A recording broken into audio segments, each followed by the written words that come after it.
కాబట్టి జనులు కూడి వచ్చినప్పుడు పిలాతు నేను ఎవరిని విడుదల చేయవలని మీరు కోరుకుంటున్నారు? ఏమండి, మీరు ఎవరిని కోరుకుంటున్నారు? ఈరోజు ప్రపంచం అంతా కూడా ఎవరిని కోరుకుంటుంది? ఏమండి, ఆ రోజు ఒక ఖైదీగా బంధించబడి ఉన్నటువంటి ఒక దేవుని శక్తి కనిపిస్తుంది.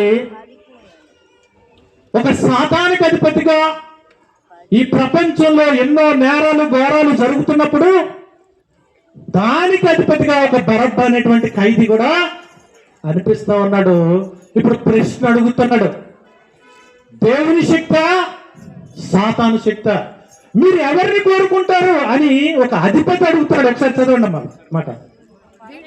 బరబ్బనా లేక క్రీస్తు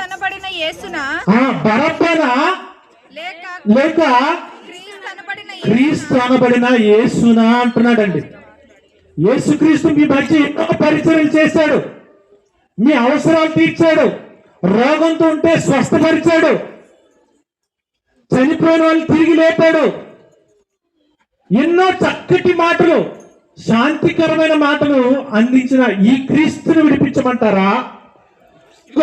మీ పిల్లల్ని పాడు చేసి మీ యొక్క సొమ్మునంతా దొంగలించి అనేక మందిని హత్య చేసినటువంటి ఈ బరబ్బాని విడుదల చేయమంటారా అని అడిగితే, ఆ రోజు నుంచి ఈ రోజు వరకు కూడా ఎవరు కోరుకుంటున్నారు తెలుసండి? దేవుణ్ణి కోరుకోవట్లేదండి. ఎవరిని కోరుకుంటున్నారండి? ఇప్పుడు సమాధానం వచ్చింది అనుకుంటున్నాను. సమాజంలో ఇంకా నేరాలు ఎందుకు జరుగుతున్నాయండి? ఇంకా హత్యలు ఎందుకు జరుగుతున్నాయండి? ఇంకా మానభంగాలు ఎందుకు జరుగుతున్నాయండి? దేవుడు ఉంటే ఇవన్నీ జరగకూడదు కదా అనేవాడికి ప్రశ్న ఏంటంటే, ఈ రాత్రి నువ్వు ఎవరిని కోరుకుంటున్నావు? ఈ రాత్రి నీవు ఎవరిని కోరుకుంటున్నావు?